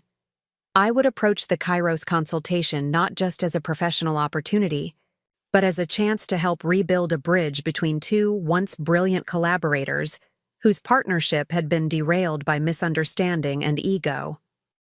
What had begun with a petty slight at a wedding reception, being seated behind a column, had unexpectedly positioned me to facilitate healing of a rift I hadn't even fully understood a week ago. The journey ahead would undoubtedly hold more challenges, but for the first time, I felt certain of my path forward. My flight to the Maldives departed Seattle on Friday morning, a marathon journey involving 3 connections and nearly 24 hours of travel time. I'd spent Thursday finalizing client projects and preparing Morgan to handle operations during my 2-week absence. We've actually gained 2 new clients from referrals this week, Morgan reported. Apparently your handling of the situation impressed more than just our existing accounts. Everything was proceeding smoothly, perhaps too smoothly. The first hint of trouble came during my layover in Dubai. An email from Blake appeared. "Liv, we have a situation. Dad and Vanessa's father got into it last night over dinner. Something about the honeymoon changes being manipulative and Chen's way of claiming victory. Now Vanessa's parents are insisting we cancel Kairos entirely and honeymoon at a Hartwell property instead. You know how Vanessa is with her father. Can you call when you get this?" I glanced at my watch. It was 2 a.m. in Atlanta. Calling Blake would have to wait until my next layover in Singapore. I sent a quick reply. "Just saw this during layover. We'll call from Singapore in about 7 hours. Ask Vanessa not to make any decisions until we talk." The Dubai-Singapore leg gave me ample time to contemplate this new complication. Vanessa's father, Howard Mitchell, was a successful commercial real estate developer who had invested in several Hartwell properties. His relationship with Uncle Richard was equal parts friendship and business alliance, cemented by their children's marriage. When I finally reached Blake from Singapore, the situation had deteriorated further. "Vanessa's furious," he explained, sounding exhausted. "Not just about the honeymoon chaos, but about being caught in the middle of this ancient feud between Dad and Chen." "I thought we'd found a solution with the split stay," I said. "We had, until her father got involved. Now she's saying she doesn't want to spend her honeymoon as a pawn in some petty power play between rival hotel chains." Her words, not mine, pinched the bridge of my nose trying to stave off a travel-induced headache. What does she want to do instead? That's just it. The original plan was the Azarine, which she'd spent months researching. The alternatives her father is pushing are all Hartwell properties, which would feel to her like her father hand-picked our honeymoon. "Which is exactly what would be happening," I observed. "Exactly." Blake sounded genuinely torn. "I don't care. Where we go as long as Vanessa's happy. But right now, there's no option that doesn't feel like we're choosing sides in a battle we never asked to join." The irony wasn't lost on me. In trying to resolve the conflict between Uncle Richard and Jacob Chen, I'd inadvertently created a new one between Vanessa and her father, with Blake caught in the crossfire. "Let me talk to Chen," I suggested. There must be another option, perhaps a completely different luxury resort group with no connection to either family. At this point, I just want this resolved. Blake sighed. "Our departure is in 5 days, and instead of looking forward to it, Vanessa's in tears every time the honeymoon comes up." After promising Blake I'd find a solution, I immediately reached out to Chen's assistant requesting an urgent call. Chen responded quickly. He would be available during my final layover in Malay before the seaplane transfer to the Azarine. By the time I reached Malay International Airport, I was exhausted but determined to resolve the honeymoon crisis. The airport's VIP lounge provided enough privacy for a video call, though the Wi-Fi connection was less than ideal. Chen appeared on my screen, looking far fresher than I felt after 20-plus hours of travel. "Ms. Hartwell, you've nearly reached us. I trust your journey has been comfortable so far." "As comfortable as crossing half the globe can be," I replied, skipping pleasantries. "We have a problem with the honeymoon arrangements." I explained the situation with Vanessa's father and the increasing tension it was creating for the newlyweds. Chen listened without interruption, his expression growing thoughtful. "So now we have resistance not just from your uncle, but from the Mitchell family as well," he summarized. "Interesting how these family alliances can complicate what should be straightforward business arrangements." "This isn't about business alliances," I corrected him, perhaps more sharply than intended. "It's about a bride who just wants to enjoy her honeymoon without being pulled into a corporate rivalry that predates her birth." Chen nodded in acknowledgement. "You're quite right. The young couple's happiness should be our priority. What would you suggest as a solution? We need an option that doesn't force Blake and Vanessa to choose between family loyalties, something completely independent of both Kairos and Hartwell." "Perhaps," Chen mused. "But finding comparable luxury accommodations on such short notice, would be challenging, particularly during high season. Unless someone with significant industry influence made it happen, I pointed out. A slow smile spread across Chen's face. You're suggesting I use my connections to secure them an alternative. Honeymoon at a competitor's property. A gesture of goodwill that demonstrates this reconciliation with my uncle is genuine, not just another move in your decades-long chess match. Chen studied me with newfound respect. You continue to surprise me, Ms. Hartwell. Most consultants wouldn't suggest their client direct business to a competitor. I'm not just a consultant in this situation, I reminded him. I'm family to the people caught in the crossfire. After consideration, Chen nodded. I have a relationship with the chairman of the Celestial Group. Their property in Bora Bora is exceptional. Private overwater bungalows, world-class dining, and a setting that rivals even our Azarine. I could have arrangements made by tomorrow morning. At Kairos's expense, I added, making it clear this wasn't just about finding an alternative, but making amends. Of course, Chen agreed. A wedding gift from Kairos Resorts to the Hartwell Mitchell union, with our sincere apologies for any complications. And what of Richard? Chen asked. He may see this as another slight. First, the acknowledgement of his contributions after 30 years, and now his son honeymooning at neither his properties, nor mine. I'll handle my uncle, I assured him. This isn't about winning or losing anymore. It's about finding a path forward that respects everyone's dignity. I sent Blake a message before boarding the seaplane. Possible solution in the works. Bora instead of Maldives. Completely different resort group, all expenses covered as a wedding gift. We'll confirm details tomorrow. Ask Vanessa to hold off any decisions until then. His reply came immediately. Bora Bora was actually her second choice after the Azarine. This could work if it's really comparable luxury. Thanks, Liv. The seaplane journey offered spectacular views of the Maldivian atolls. As we banked toward the Azarine's arrival pavilion, I caught my first glimpse of the resort, a collection of elegant overwater villas extending from a lush central island, designed to harmonize with the natural environment. This was the physical manifestation of the vision Uncle Richard and Jacob Chen had once shared, a vision only one of them had brought to life. No wonder the wound had festered for 30 years. A welcoming committee awaited at the arrival pavilion. As I was escorted to my villa, a stunning overwater suite with floor-to-ceiling windows framing the lagoon, my phone chimed with a message from Noah. Uncle Richard just heard about the Bora Bora plan from Blake. He's on the warpath again, calling it Chen's ultimate insult to redirect his son to a competitor rather than a Hartwell property. Damage control needed ASAP. I stared at the message in dismay. The resistance I'd anticipated from Uncle Richard had materialized even faster than expected, threatening to unravel all our progress before I'd even unpacked my suitcase. After a brief but desperately needed shower, I called Noah for a more detailed update on Uncle Richard's reaction to the Bora Bora proposal. He's taking it personally, Noah confirmed, his voice tinny through the international connection.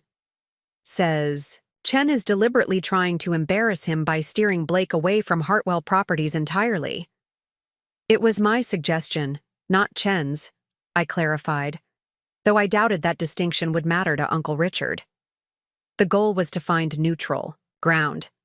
I understand that, but Uncle Richard sees it as Chen saying Kairos won't have them and neither should Hartwell. A lose-lose that makes both hotel groups look bad. I paced the length of my villa, frustration mounting. This isn't about hotel groups. It's about giving Blake and Vanessa a honeymoon they can actually enjoy without family politics overshadowing everything. I know. Noah's voice was sympathetic. But you're dealing with two men who've defined themselves through their hotels for 30 years. They don't separate personal from professional easily. He was right. I'd been approaching this as a logical problem to solve, when at its core, it was an emotional wound that logic couldn't easily address. I need to talk to Uncle Richard directly, I decided. Is he still in Atlanta? No, he's en route to Singapore for meetings. Lands tomorrow morning. That complicated matters. I'd be deep into my first day of consultations by then, and the time difference would make coordinating a call challenging. After ending the call with Noah, I had just enough time to change clothes before my scheduled dinner with Jacob Chen. Despite my fatigue, I knew this meeting was crucial for establishing the parameters of both my consultation and our approach to the mounting honeymoon crisis. Chen had arranged for us to dine at the Azarene's most exclusive venue, a private pavilion perched at the edge of the reef, accessible only by a winding wooden walkway extending over the lagoon. As the sun set in a spectacular display of gold and crimson, casting the overwater villas in silhouette against the darkening sky, I couldn't help but appreciate the masterful integration of luxury and natural beauty that characterized the resort. "The villa is stunning," I acknowledged as Chen greeted me. "The entire resort is a remarkable achievement in sustainable design." A flicker of pride crossed his features. "Thank you. We've worked hard to prove that luxury and sustainability aren't mutually exclusive." "The vision you and my uncle once shared?" I observed quietly. Chen's expression softened slightly at the reference. "Yes, though Richard might dispute the extent of our shared vision after all these years." As our first course arrived, I addressed the crisis directly. "Before we discuss the consultation, we need to address the situation with my cousin's honeymoon. Uncle Richard is unhappy with the Bora Bora solution," Chen sighed, leaning back in his chair. "I received word from my executive team. Richard called our corporate office directly, suggesting the arrangement was a deliberate attempt to embarrass both hotel groups." "It wasn't intended that way," I insisted. "It was meant as a neutral option that wouldn't force Blake and Vanessa to choose sides." "I understand your intention," Chen assured me, "and I believe it was the right approach. But perhaps in trying to find neutral ground, we've inadvertently created a new battlefield."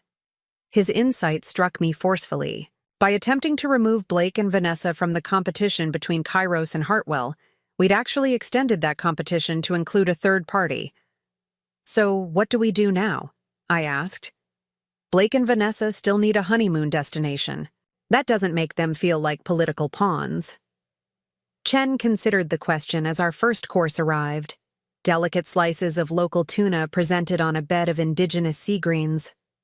"Perhaps," he said finally, "we've been approaching this from the wrong direction. Instead of looking for neutral territory, what if we embraced the connection between Kairos and Hartwell directly?" "What do you mean?" "The sustainability showcase we've been planning includes the historical acknowledgement of Richard's contribution to the concept," Chen explained, his eyes lighting with new purpose. "What if we accelerated that announcement and made it the centerpiece of a special event, an official reconciliation between Kairos and Hartwell, with Blake and Vanessa as honored guests?" I blinked, trying to follow his thinking. "You want to turn their honeymoon into a public relations event?" "Not their entire honeymoon," Chen clarified. "Just a single evening, a private dinner with Richard and myself, where we formally acknowledge our shared history and look toward future collaboration. After that, Blake and Vanessa could continue their stay at the Azarene as originally planned, but now as symbols of the new relationship between our families and companies rather than as pawns in an old rivalry." The concept was bold, perhaps even brilliant, but fraught with potential complications. "You're suggesting Uncle Richard fly to the Maldives for this reconciliation dinner?" "Precisely. He's already in Singapore for meetings. The Maldives is a short flight away." "And you think he'd agree to this? After 30 years of actively avoiding any association with Kairos?" Chen smiled enigmatically. "Richard has already agreed to the advisory role and the acknowledgement of his contributions. The only question is timing and presentation." I considered the proposal carefully. It was unexpectedly elegant, transforming what had been a source of tension into an opportunity for public reconciliation. Rather than hiding from the complicated history between Kairos and Hartwell, It would celebrate the connection, making Blake and Vanessa's presence at the Azurine meaningful rather than awkward. It could work, I admitted, but only if presented correctly. Uncle Richard can't feel like he's being summoned to your territory, and Blake and Vanessa can't feel like their honeymoon is being co-opted for corporate politics. Agreed on both. Counts, Chen nodded. Which is why I'd like you to make the proposal to Richard. Coming from you, as family, has a different tone than coming from me as a business rival. By the time dessert arrived, a delicate confection of tropical fruits and local honey, I found myself genuinely excited by the possibility. What had begun as a crisis might transform into a meaningful resolution that benefited everyone involved. There's one more element to consider, Chen said as we concluded our meal. If we're truly embracing the connection between Kairos and Hartwell, perhaps we should address the original slight that set these events in motion. The column at the wedding reception, I said, immediately understanding his reference. Precisely. Symbolic slights often carry more weight than their physical reality might suggest. That evening, I drafted careful messages to all the key players in our unfolding drama. To Blake and Vanessa, an explanation of the new proposal that emphasized the potential benefit to their honeymoon experience. To Noah, a briefing on the new approach, asking him to lay groundwork with Uncle Richard before my call. Finally, I composed an email to Uncle Richard himself, knowing he would be checking messages during his flight to Singapore. Uncle Richard, understand you have concerns about the proposed Bora Bora alternative for Blake and Vanessa's honeymoon. After careful consideration, I believe there's a more fitting solution, one that honors the history between Hartwell and Kairos while creating a positive path forward. Jacob Chen and I have discussed hosting a formal reconciliation dinner at the Azurine during Blake and Vanessa's stay, where your contributions to sustainable luxury hospitality would be acknowledged publicly, and the new collaborative relationship between Hartwell and Kairos would be announced to the industry. This transforms Blake and Vanessa's presence at the Azurine from a potential source of family tension into a meaningful celebration of new beginnings. Following this event, they would continue their honeymoon as planned, now as symbols of bridge building, rather than as unwitting participants in an old rivalry. Olivia. After sending the email, I stepped onto the villa's private deck, the warm tropical breeze carrying the gentle sound of waves. The moonlight illuminated the surrounding villas and the distant curve of the main island, the entire resort a testament to the vision two young men had once shared at Cornell decades earlier. My phone chimed with a response from Blake. Vanessa and I just discussed your proposal. We love it. Having the two hotel titans officially reconciled during our honeymoon makes us feel like we're part of something meaningful rather than caught in the crossfire. Plus, Vanessa says the photos will be amazing. Let us know what Uncle Richard says. Just before midnight, my phone rang. Uncle Richard himself calling from his flight satellite connection. I'll be there, he finally said, his tone resolute. Send the details to my assistant. We'll make this work. As we ended the call, I felt a sense of weightlessness that had nothing to do with my overwater villa's suspension above the lagoon. Something fundamental had shifted, not just in the external arrangements for Blake and Vanessa's honeymoon, but in the internal landscapes of all involved. What had begun with being seated behind a column, a moment of feeling invisible and undervalued, had somehow catalyzed a transformation that now placed me squarely in the role of bridge builder between two proud men whose 30-year estrangement had shaped both their lives and an entire sector of the hospitality industry. The glass-floored, pavilion suspended over the Azurine's most spectacular reef section had been transformed for the evening's reconciliation dinner. Soft lighting illuminated the space, highlighting the elegant table set for 6, Uncle Richard and Aunt Diane, Jacob Chen and his wife Grace, and Blake and Vanessa. As the event coordinator, I would be overseeing rather than attending, a role that felt appropriate given my position as catalyst rather than principal in this decades-old drama. Everything is perfect, Chen assured me as we did a final walkthrough an hour before the guests' arrival. The historical display panels for the Sustainability Showcase have been updated to prominently feature Richard's contributions. The joint press release is drafted for approval after dinner. And Blake and Vanessa? I asked. Enjoying a private spa treatment before the event. They seem remarkably at ease with their role in this historic reconciliation. The past 3 days had been a whirlwind of preparation, not just for the dinner, but for Uncle Richard's arrival. He had insisted on touring the Azurene's sustainability systems before the event, a request Chen had graciously accommodated by arranging a private tour led by the resort's environmental director.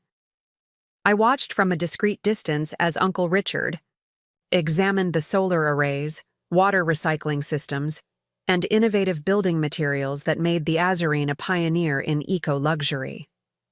His expression had shifted from skeptical to genuinely impressed as the tour progressed. He designed similar systems for our original concept, Chen had commented quietly, standing beside me. Some of what you're seeing was directly inspired by Richard's early sketches from our Cornell days. Now, as sunset approached and the pavilion glowed with anticipation, I positioned myself near the entrance to greet the guests. Blake and Vanessa arrived first, looking relaxed and radiant, a stark contrast to the tension they'd exhibited just days earlier when caught in the crossfire of family politics. Liv, this is incredible. Blake embraced me warmly. You've transformed what could have been a disaster into something meaningful. The photos are going to be amazing, Vanessa added with a smile, seemingly having overcome her earlier frustrations. Father called this morning to say he's proud we're part of making hospitality history. Uncle Richard and Aunt Diane arrived. Next, followed shortly by Chen and his wife. I held my breath as the two men faced each other for the first time in 30 years. The moment stretched, weighted with decades of competition and resentment, before Chen extended his hand. Richard, it's been too long. Uncle Richard hesitated only briefly before clasping Chen's hand firmly. Jacob, your resort is impressive. Our concept, Chen corrected gently. Implemented differently than we once imagined, but rooted in the vision we developed together. Something shifted in Uncle Richard's expression, a softening around the eyes, a slight relaxation of his perpetually squared shoulders. Yes, I recognized some familiar ideas during the sustainability tour. As the couples took their seats, I signaled the service staff to begin, then stepped back to observe from the pavilion's edge. The conversation started cautiously, focused on Blake and Vanessa's wedding and honeymoon plans, but gradually shifted toward the shared history that had brought them all together. I've often wondered, I overheard Aunt Diane say to Grace Chen, how differently things might have unfolded if the three of us had handled that final semester at Cornell with more maturity. Grace nodded thoughtfully. Jacob has said the same. Youth and pride make a volatile combination. By the time dessert was served, the atmosphere had transformed from polite formality to something approaching genuine warmth. Chen raised his glass in a toast that silenced the table. To Richard Hartwell, whose early insights into sustainable luxury hospitality helped shape what would eventually become Kairos Resorts. Tonight, we formally acknowledge that contribution and look forward to a new chapter of collaboration rather than competition. Uncle Richard cleared his throat, visibly moved despite his efforts to maintain his composure. And to Jacob Chen, who had the vision and determination to bring our shared concept to life, even when our partnership faltered. The Azurene stands as testament to what might have been, and perhaps what still could be. Blake caught my eye. Across the pavilion, raising his glass slightly in my direction, an acknowledgement of my role in orchestrating this moment of reconciliation. I nodded in return, a lump forming in my throat at the sight of these two families finding common ground after so many years of division. After dinner, as the two men walked together along the moonlit boardwalk discussing the joint press release, Vanessa approached me with an unexpected question. "Did you know?" she asked quietly. "About the column at the reception?" I hesitated, unsure how to respond. Blake told me, she continued, that you were deliberately seated where you couldn't see anything. She looked genuinely distressed. It was my mother's doing. She reorganized several tables at the last minute. I had no idea until Blake mentioned your conversation about it. It's in the past, I assured her, surprised by how little the slight bothered me now. And, unintentionally, it set in motion everything that led to tonight.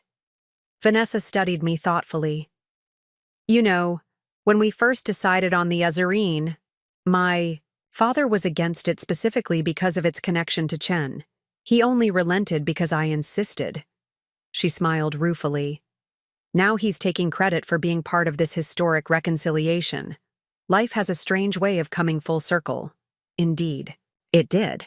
As I watched Uncle Richard and Jacob Chen standing side by side at the pavilion's edge, silhouetted against the moonlit ocean, I marveled at how a petty slight at a wedding reception had cascaded into this moment of healing for two families and, potentially, an entire industry. The following morning, the joint press release made headlines in hospitality publications worldwide. Pioneer hoteliers reconcile after 30 years. Hartwell and Kairos announce historic collaboration on sustainable luxury initiatives. Accompanying the announcement was a photograph of Uncle Richard and Jacob Chen shaking hands at the Azarine, with Blake and Vanessa beaming beside them. My phone buzzed continuously with messages from industry colleagues and family members, but the one that meant the most came from Noah. From behind a column to center stage. Only you could have pulled this off, Liv. As Blake and Vanessa departed for the private island villa portion of their honeymoon, now a joyful continuation of their celebration rather than an awkward compromise, Uncle Richard pulled me aside. I underestimated you, he said simply. You saw an opportunity for reconciliation where I could only see old grievances. Sometimes fresh eyes see what familiar ones cannot, I replied. He nodded thoughtfully. Jacob and I are discussing a joint venture, a new eco-luxury concept that draws on both our approaches. We'd like your consulting firm to oversee the sustainability framework. The professional opportunity was significant, but the personal meaning behind it, recognition of my expertise from the uncle who had once dismissed my career choices, meant even more. As I returned to my sustainability consultation work at the Azarine, I found myself reflecting on the strange journey that had brought me here. Being seated behind that column had initially felt like the perfect symbol of how the Hartwell side of my family viewed me. Peripheral, unimportant, easy to obscure. Yet that very marginalization had positioned me perfectly to eventually step forward as a bridge builder. Sometimes being forced to the sidelines creates the perspective needed to see the whole field more clearly than those in the center of play. In canceling, or more accurately, transforming, my cousin's honeymoon resort plans, I hadn't just resolved a family crisis. I'd helped heal a 30-year wound that had shaped two families and an entire approach to hospitality. And in the process, I'd finally found my own place at the table, no columns in sight. Looking for more? We've got two amazing stories ready for you right on screen. If this one touched you, these are absolutely worth your time. Click to watch them now. And hey, subscribe and hit that bell to never miss our latest uploads.